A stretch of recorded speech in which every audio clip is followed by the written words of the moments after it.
Good morning, children. How are you all? I hope all of you are well, fine, and safe inside your homes. So, now today, let us start with fourth chapter in civics, that is growing up as girls and boys.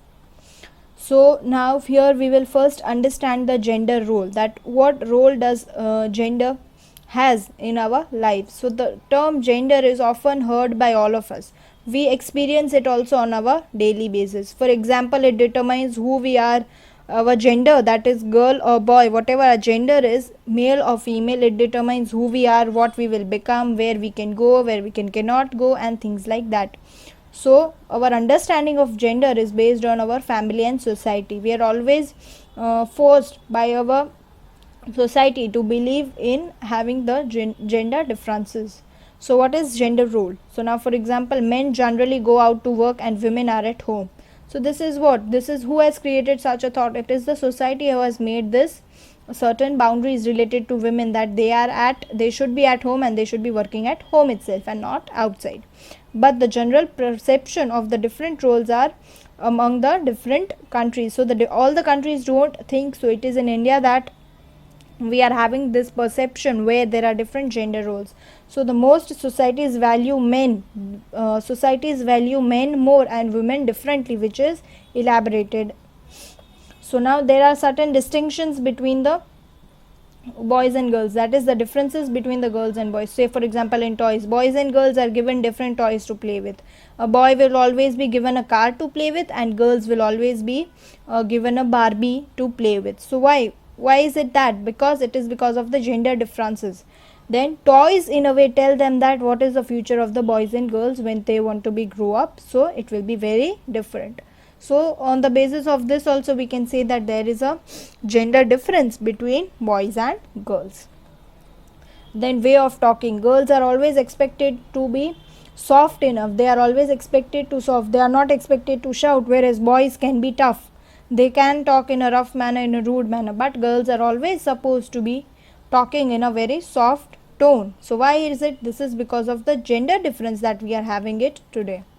Another is dresses. There is a difference in the way the society expects girls and the boys to dress up. Boys wear shorts and shirts, so they wear shirts and pants, and always girls are given frocks or skirts. So again there is a difference on this also.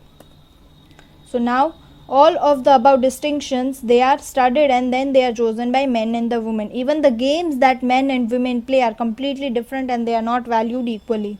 So this is a type of discrimination that we are facing it today. So men and women do not have the same status. Men are given more importance, men are given more power, and men can have the more attention, but it is not the same, it is not the case with the females also.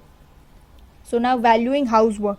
So the next topic is valuing housework. So generally across the world, the main responsibility of the household work and taking care of the family is that of women. That is, a woman is always expected to take care of the family, to look after the family.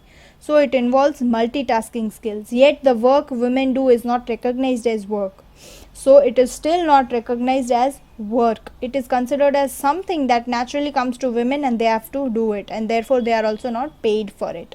So it is generally believed that yes, if you are a girl, you should know cooking, you should know household work. That is why, because you have to do these things and you are a girl. So why is it that? That is the thought, it is the notion that society has brought us in it. Then what is the life of domestic workers? So now many homes, especially in urban areas, they employ domestic workers. So they do a lot of work, including washing utensils, clothes, sweeping, mopping, cooking, etc. So most of them are women. So they sometimes, even young boys and girls are employed for such work, but their wages are very low, since domestic worker does not have much value, but their life is very challenging. A domestic worker's day may start as early as 5 in the morning and may end at midnight. So they are not valued, they are just given very low wages and they are asked to do work and work. So this is what the life of the domestic workers is. So now let us have a quick recap of all what we have studied today in this video. Starting with gender role, that what is the differences that we are facing, boys and girls, discrimination, way of talking, toys, games, all of it, gender inequality and value of housework, and the situation or the life of the domestic workers. So that was it for today. I hope you have understood these concepts very clearly. Thank you and have a nice day.